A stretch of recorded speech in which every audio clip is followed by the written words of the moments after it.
Fire control chart. लड़ाई के हालात में कई एक ऐसे मौके पेश आ सकते हैं जबकि हमारे एमएमजी रेड को अपने हमलावर ट्रूप्स को कवरिंग फायर सपोर्ट देने की ज़रूरत पड़े। अमूमन ऐसा फायर सपोर्ट रात के समय या कम रोशनी के समय देना पड़ सकता है।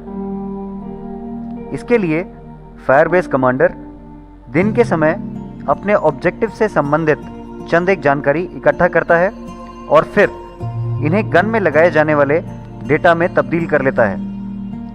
ये डेटा वो रात के समय या जब टारगेट दिखाई ना दे उस समय गनों की साइट पर लगाता है और अपनी सेना को असरदार कवरिंग फायर सपोर्ट देता है। गनों पर इनडायरेक्ट फायर के समय लगाए जाने वाले इस डेटा को वो एक चार्ट के रूप में लिख लेता है जिसे फायर कंट्रोल चार्ट कहा जाता है।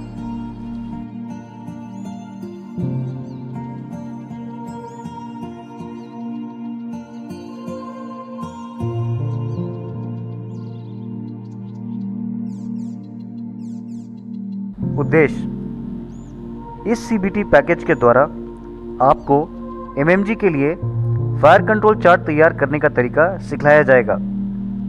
ये पैकेज तरतीबवार 10 हिस्सों में बांटा गया है जो कि आप इस पेज पर देख सकते हैं। मिलने वाली जानकारी, रेकी और तैयारी। हमले की तजवीज़ बनाते हुए अपनी सेना को कवरिंग फायर सपोर्ट देने के लिए एक उपयुक्त फायरबेस और एक काबिल फायरबेस कमांडर का चुनाव बहुत अहमियत रखता है। फायरबेस कमांडर की जिम्मेदारी किसी भी एमएमजी क्वालिफाइड ऑफिसर या जेसीओ को दी जा सकती है। जो तैयारियां और जानकारी हासिल फायरबेस कमांडर को करनी पड़ती है वो इस प्रकार से हैं: सीओ से मिलने वाली जानकारी, रेकी और तैयारी, फायरबेस कमांडर का ऑब्जेक्टिव से संबंधित अतिरिक्त जानकारी को हासिल करना।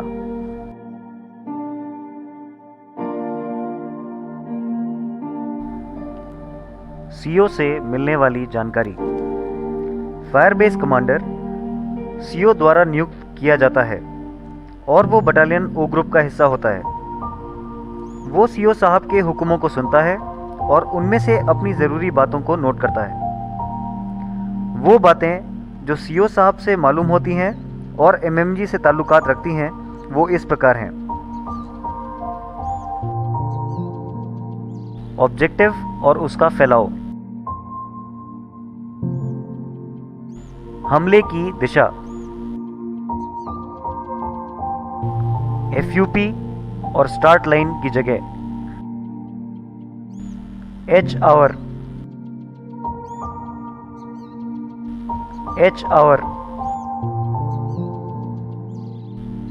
गन पोजीशन का लोकेशन,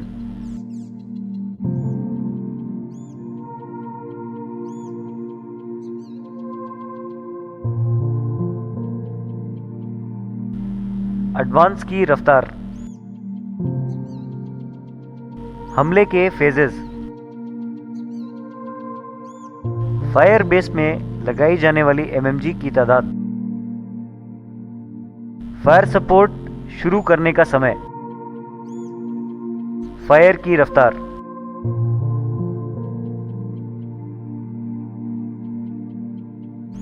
रेकी और तैयारी। सीओ साहब के हुक्मों के बाद फायरबेस कमांडर फायरबेस के लिए चुने गए आम इलाके की रेकी करता है और एक उपयुक्त स्थान चुनता है जहां फायरबेस स्थापित किया जा सके। यहां पर फायरबेस कमांडर चंद एक कार्रवाई करता है जो इस प्रकार है: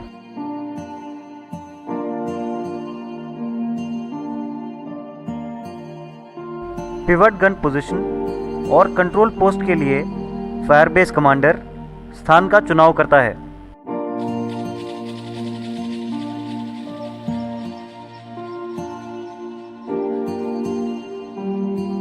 अब Firebase commander pivot gun position से जीरो लाइन के लिए ऑब्जेक्टिव के पास एक मशहूर मदद के निशान का चुनाव करता है और उसका मैग्नेटिक बियरिंग नोट करता है।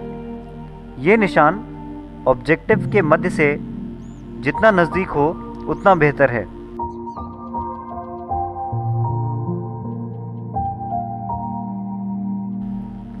गन लाइन को बनाना। इसके बाद fire base commander zero line से 90 डिग्री के कोण पर एक गन लाइन तैयार करवाता है।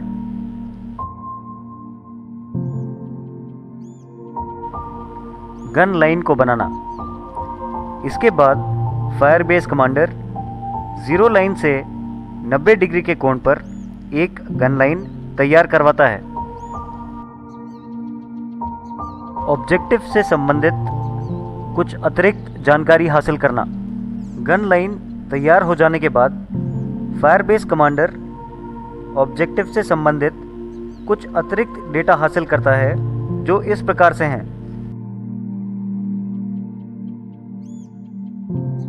Range. Fire base commander fire base से ऑब्जेक्टिव तक की रेंज का पता करता है। ये वो लेज़र रेंज फाइंडर या मैप की मदद से पता कर सकता है।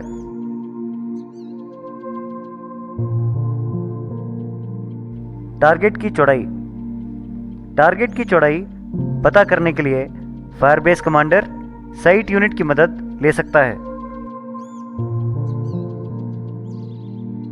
एसएल से ऑब्जेक्टिव के मध्य तक की दूरी।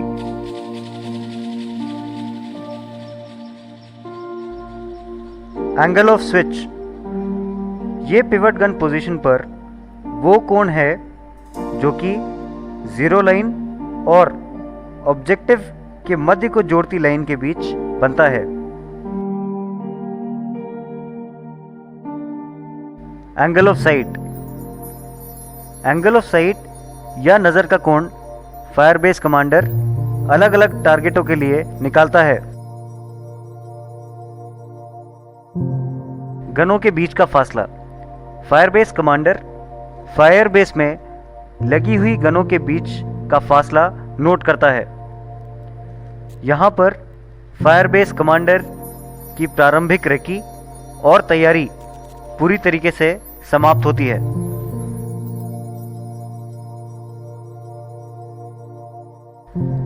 ऊंचाई।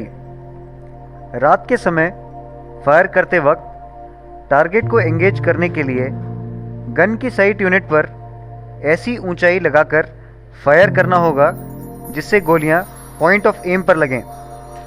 ऊंचाई निकालने के लिए इस फॉर्मूले का इस्तेमाल किया जाता है। क्वाड्रेंट एंगल या ऊंचाई बराबर angle of projection plus angle of sight.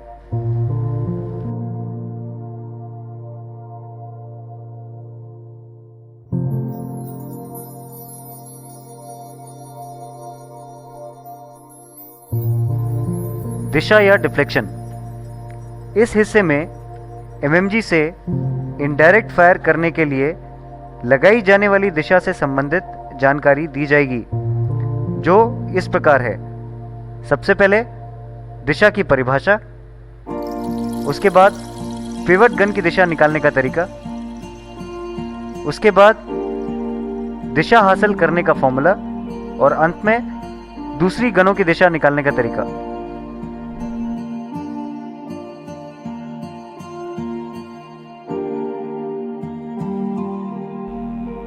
दिशा। ये वो कोण है जिस पर गनों को ले किया जाता है जिससे गनें पूरे टारगेट पर असरदार फायर डाल सकें। ये जीरो लाइन से संबंध रखता है और हर गनों के लिए अलग अलग हो सकता है। इसे निकालते समय हमें दो शर्तें पूरी करनी होती हैं जो इस प्रकार हैं। पहली शर्त, टारगेट में गनों का फायर टारगेट के मध्य से दोनों तरफ बराबर होना चाहिए।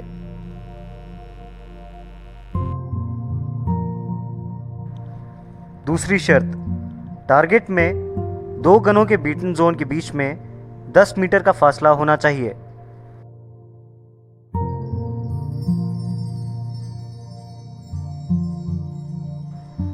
पिवट गन की दिशा। इस हिस्से में हम देखेंगे कि पिवट गन की दिशा निकालने के लिए कौन से फॉर्मूले का इस्तेमाल किया जाता है। साथ ही इसमें हम स्टैंडर्ड गन फ्रंटेज और टारगेट पर संतुलित फायर हासिल करने का तरीका भी विस्तार पूर्वक समझेंगे।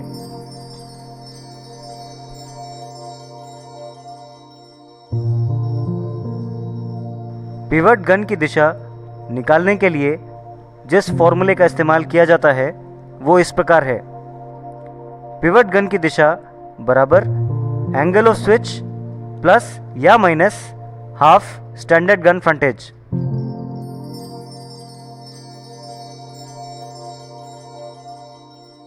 Standard gun frontage. Standard gun frontage वो फासला है जो कि टारगेट के छोर पर पिवट गन के बीटन जोन और सबसे बाएं वाली गन के बीटन जोन के बीच में बनता है।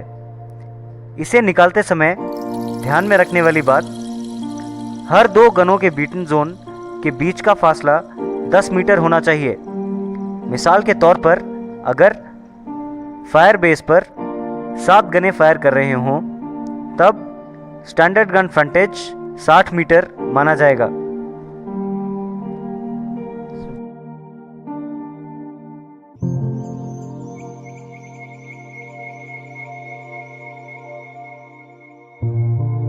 टारगेट पर संतुलित फायर हासिल करना।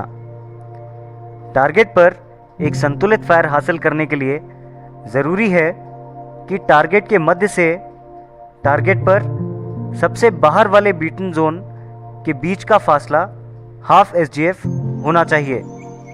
या दूसरे शब्दों में ये भी कहा जा सकता है कि स्टैंडर्ड गन फ्रंटेज का मध्य और टारगेट का मध्य एक ही होना चाहिए।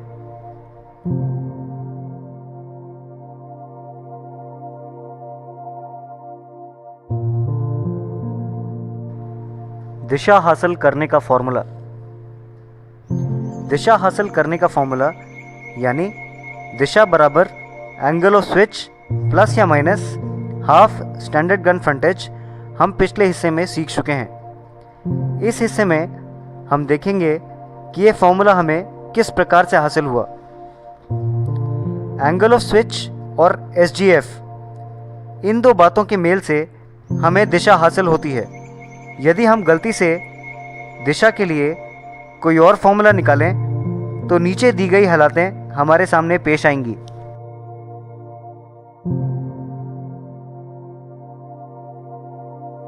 पहली हालत, जब दिशा एंगल ऑफ स्विच के बराबर हो। दिए हुए उदाहरण में जीरो लाइन ऑब्जेक्टिव के बाएं है।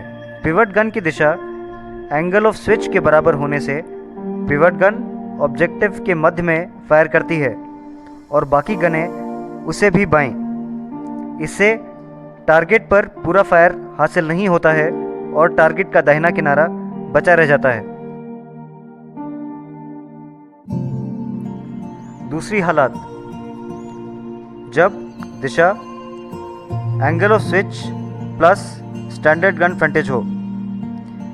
पिछले उदाहरण के अनुसार ही यदि हम पिवट गन की दिशा angle of switch plus standard gun frontage रखें तो पिवट गन का फायर टारगेट के काफ़ी दाहिने जाता है और टारगेट का बायां किनारा फायर से कवर नहीं होता।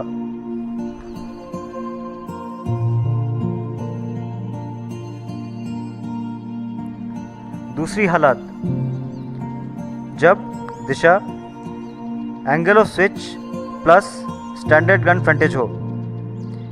पिछले उदाहरण के अनुसार ही यदि हम पिवट गन की दिशा angle of switch plus standard gun frontage रखें तो पिवट गन का फायर टारगेट के काफ़ी दाहिने जाता है और टारगेट का बायां किनारा फायर से कवर नहीं होता।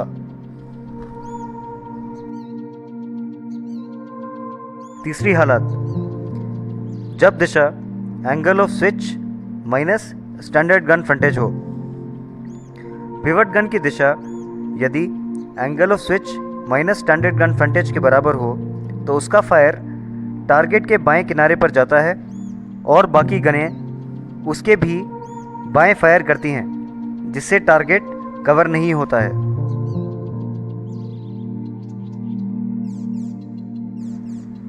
चौथी हालत, जब दिशा angle of switch minus half standard gun frontage हो। इस हालात में पिवट गन और बाकी गनें टारगेट का बायां किनारा तो कुछ हद तक कवर करती हैं पर दाहिना किनारा कवर नहीं होता। लेकिन अगर ज़ीरो लाइन ऑब्जेक्टिव के दाहिने हो तो पिवट गन का फायर मध्य से हाफ स्टैंडर्ड गन फ्रंटेज की दूरी पर बाएं की तरफ गिरता है और टारगेट पर संतुलित फायर हासिल होता है।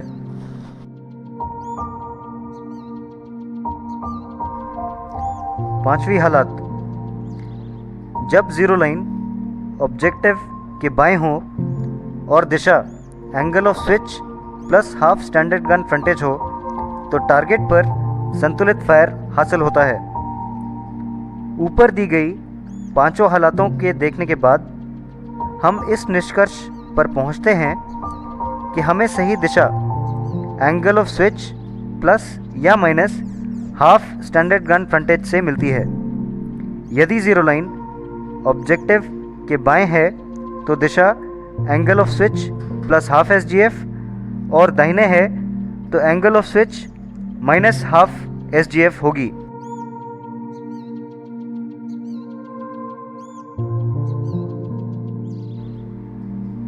दूसरे गनों की दिशा, पिवट गन की दिशा को हासिल कर लेने के बाद इस हिस्से में अब हम देखेंगे कि दूसरी गनों के लिए दिशा किस प्रकार निकाली जाती है।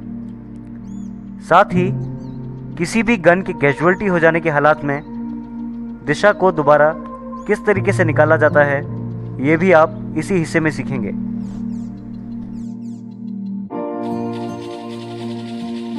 दूसरी गनों की दिशा, दूसरी गनों की दिशा निकालते समय हमें देखना होगा कि हर गन के बीच में दूरी कितनी है।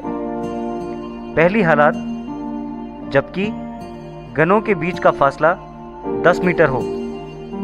इस हालत में क्योंकि सारी गनें समानांतर हैं इसलिए सभी गनों की दिशा पिवट गन के समान होगी।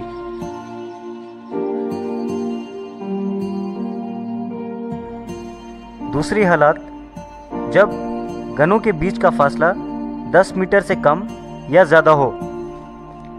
ऐसी हालत में टारगेट में बीटन जोन के बीच का फासला 10 मीटर नहीं होगा, इसलिए बीटन जोन के बीच के फासले को 10 मीटर बनाने के लिए गनों के बीच में 10 मीटर से जो भी फ़र्क है उसे मिल्स में तब्दील करके पिवट गन की दिशा में जोड़ा या घटाया जाता है।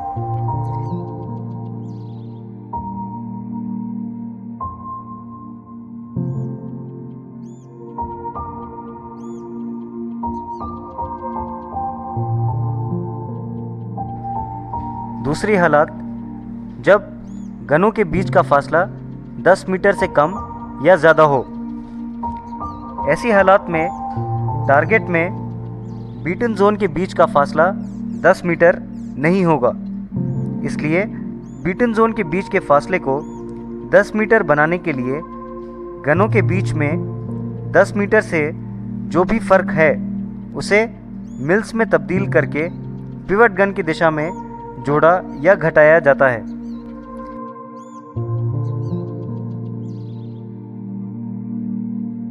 कई बार दुश्मन की जवाबी कार्रवाई से या दूसरे कारणों से गनों की कैजुअलिटी हो सकती है, जिससे हमारी जो दिशा निकाली गई है उसमें तब्दीली होना ज़रूरी हो जाएगा। यदि फायर होने से पहले ही पिवट गन कैजुअलिटी हो जाए तो ऐसी हालात में स्टैंडर्ड गन फ्रंटेज घट जाता है और पिवट गन की कैजुअलिटी होने के कारण एंगल ऑफ स्विच में भी तब्दीली आ जाती है। अभी नंबर 2 गन नई पिवट गन बन जाती है और नया एंगल ऑफ स्विच निकालने के लिए पुराने एंगल ऑफ स्विच से गनों के बीच के फासले को मिल्स में तब्दील किया जाता है और उसके बाद घटाया या जोड़ा जाता है। ज़ीरो लाइन के बाएं होने से पुराने एंगल ऑफ स्विच में ये मिल्स में आया फ़र्क जोड़ा जाएगा और ज़ीरो लाइन के दाहिने होने से इसे घटाया जाएगा।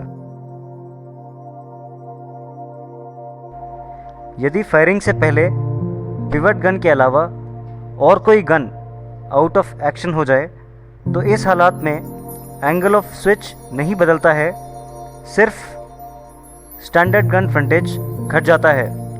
अब इस नए स्टैंडर्ड गन फ्रंटेज के आधार पर नया दिशा निकाला जाता है और साथ ही बाकी गनों की भी दिशा सिखाए हुए तरीके से निकाली जाती है।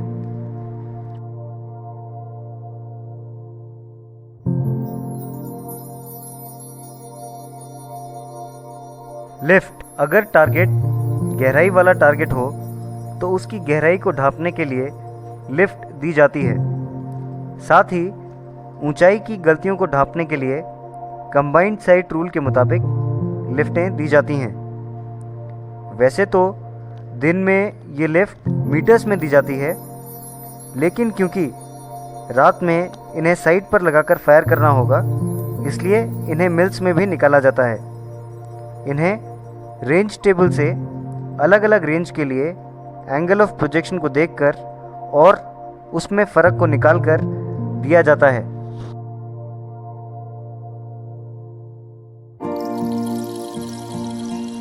फायर की विधि, इस हिस्से में आपको गनों के लिए फायर की विधि निकालने का तरीका सिखलाया जाएगा।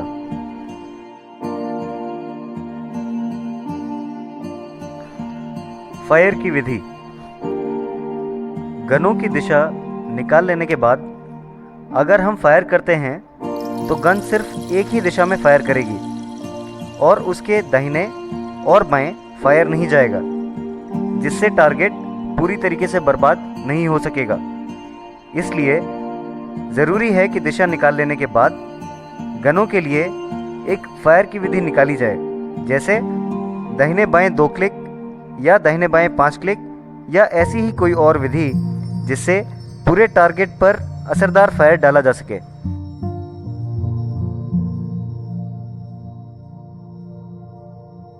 गनों के लिए फायर की विधि निकालते समय हमारे सामने 2 प्रकार के हालात आ सकते हैं, जो इस प्रकार हैं।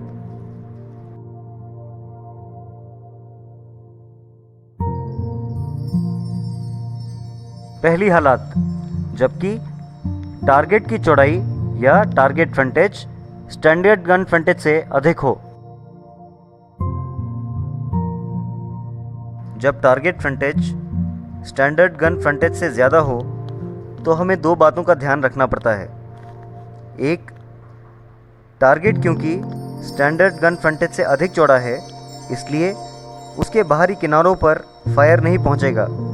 2, स्टैंडर्ड गन फ्रंटेज के अंदर हर एक गन के बीटन जोन के बीच में 10 मीटर का फासला है, इसलिए इनके बीच में भी फायर नहीं जाएगा। टारगेट के बाहरी किनारों को ढांपने के लिए फायर की विधि, टारगेट की चौड़ाई हम TF मान लेते हैं और स्टैंडर्ड गन फ्रंटेज को SGF से जाहिर करते हैं। अब टारगेट के बाहरी किनारे जो बच जाते हैं वो हैं TF माइनस SGF। दाएं और बाएं दोनों किनारों पर ये दूरी आधी आधी है, यानी TF minus SGF by 2। Target के बाहरी किनारों पर फायर डालने की जिम्मेवारी पिवट गन और सबसे बाएं वाली गन की होती है, इसलिए प्रत्येक गन को ये दूरी तय करनी पड़ती है, यानी प्रत्येक gun TF minus SGF by 2 mils का फासला तय करती है। गनों को ये दूरी क्लिक में तय करनी पड़ती है, इसलिए हम इसे क्लिक में तब्दील कर लेते हैं, जिससे हमें TF minus SGF by 4 clicks मिलते हैं। अब एमिंग की गलती को ढांपने के लिए हम इसमें एक क्लिक और जोड़ देते हैं, जिससे हमें ये फायर की विधि मिलती है। फायर की विधि बराबर TF minus SGF by 4 plus 1 click.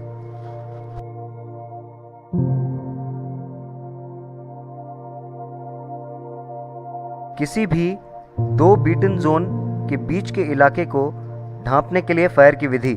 2 beaten zone के बीच की फायर की विधि निकालते समय हमारी शर्त ये होती है कि प्रत्येक गन के फायर में कम से कम 1 मिल्स बीटन जोन का ओवरलैप होना चाहिए। हम जानते हैं कि हर गन के बीटन जोन के बीच 10 मीटर का फासला होता है। अब सबटेंशन टेबल की मदद से हम ये देखते हैं कि दी हुई रेंज पर 10 मीटर कितने मिल्स के बराबर होता है। यहाँ हमारे सामने दो हालात उभर कर आते हैं।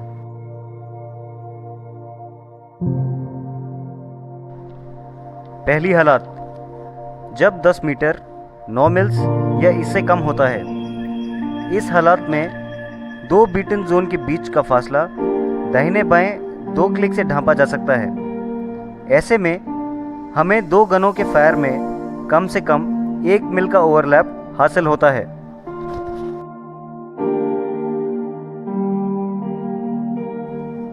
दूसरी हालत, जब 10 मीटर 9 मिल से ज़्यादा होता है।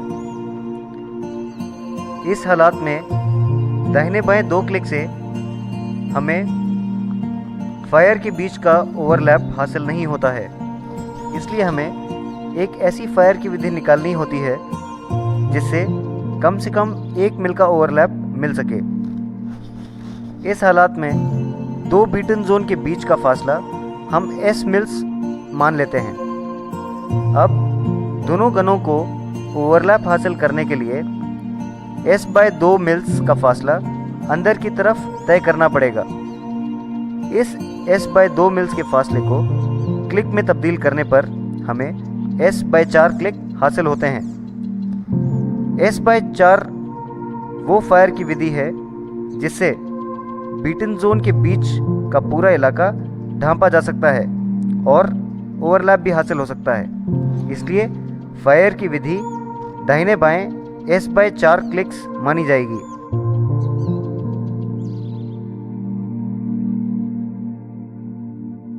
फाइनल फायर की विधि, जब हम टारगेट के बाहरी किनारे और बीटन जोन के बीच के इलाके को ढांपने के लिए फायर की विधि निकालते हैं तो हो सकता है कि दोनों हालातों में अलग अलग फायर की विधि निकले।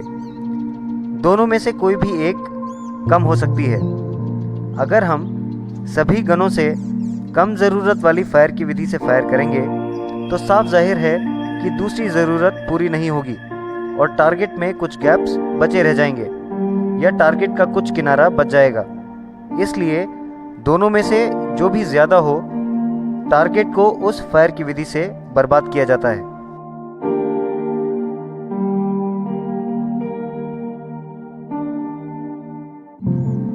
दूसरी हालत, जब टारगेट फ्रंटेज स्टैंडर्ड गन फ्रंटेज से कम हो।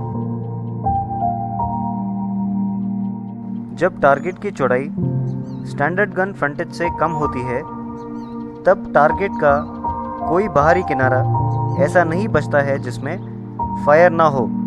इसलिए यहाँ पर फायर की विधि सिर्फ बीटन जोन के बीच के इलाके को ढांपने के लिए निकाली जाती है।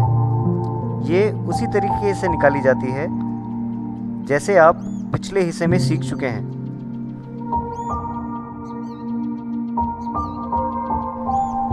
पहली हालत, जब 10 मीटर 9 मिल्स या इससे कम होता है। इस हालत में दो बीटन जोन के बीच का फासला दाहिने बाएं 2 क्लिक से ढांपा जा सकता है। ऐसे में हमें दो गनों के फायर में कम से कम 1 मिल का ओवरलैप हासिल होता है।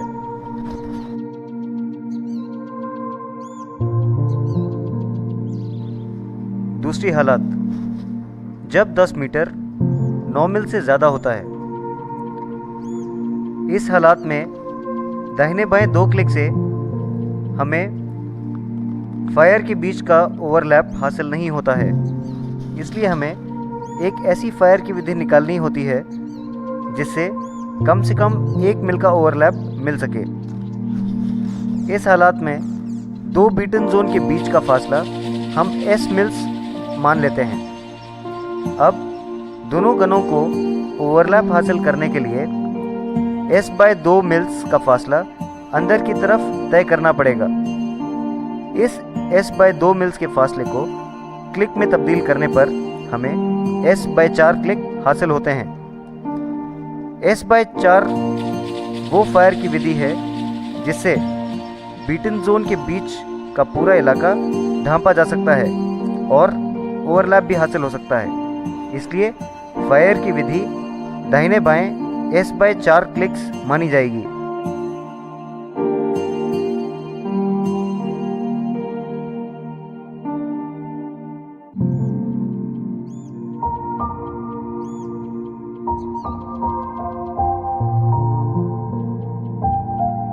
ये सेफ्टी एंगल टारगेट के मध्य से निकाला जाता है और इसका फॉर्मूला इस प्रकार है।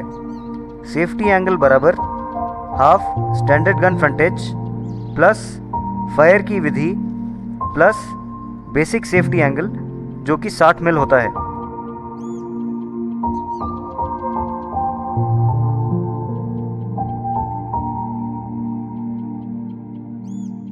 Safety distance. सेफ्टी एंगल एक कोण होता है, इसलिए इसे टारगेट के छोर पर एक फासले में तब्दील करना पड़ता है, जिससे हम अपने ट्रूप्स की सेफ्टी के लिए एक फासला तय कर सकें। इसे सेफ्टी डिस्टेंस कहते हैं।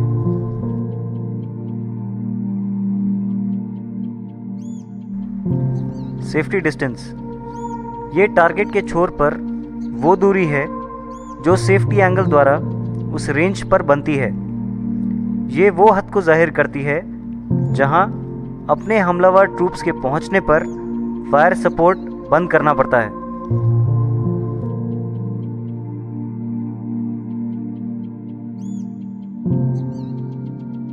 समय। इस हिस्से में आपको फायर सपोर्ट के दौरान का समय निकालना सिखाया जाएगा।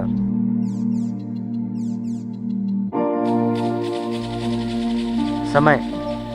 फायर बेस कमांडर को फायर सपोर्ट कितनी देर तक देना है ये पता करने के लिए उसे अपनी सेना की एडवांस की रफ्तार और फायर सपोर्ट के दौरान एसएल से सेफ्टी डिस्टेंस तक की हद का फासला पता होना ज़रूरी है।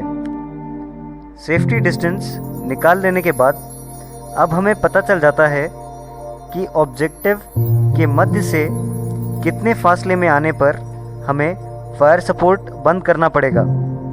इसी के आधार पर हम एसएल से वो फासला निकाल लेते हैं जो ट्रूप्स फायर सपोर्ट के दौरान तय करते हैं। इस फासले को अपनी सेना की एडवांस की रफ्तार से भाग देने पर हमें वो समय पता चल जाता है जितनी देर तक फायर सपोर्ट देने की ज़रूरत है।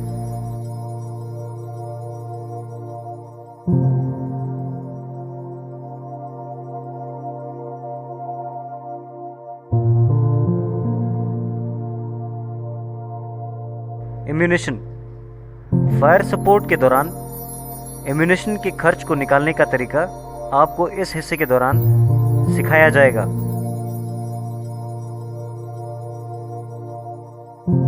एम्यूनेशन।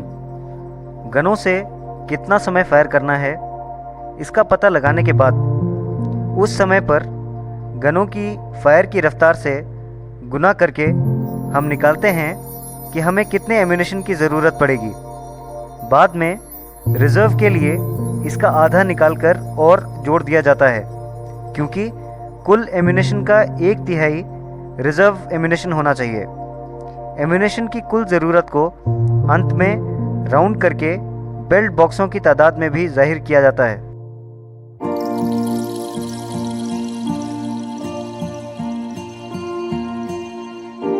फायर कंट्रोल चार्ट का भरना। इस हिस्से में आपको नमूने के तौर पर एक फायर कंट्रोल चार्ट को भरने का तरीका दर्शाया गया है। ध्यान रहे, फायर कंट्रोल चार्ट हर एक गन के लिए अलग अलग भरा जाए और इसे भरते समय सेक्शन कमांडर हर एक गन के लिए इसे खुद अलग अलग भरे।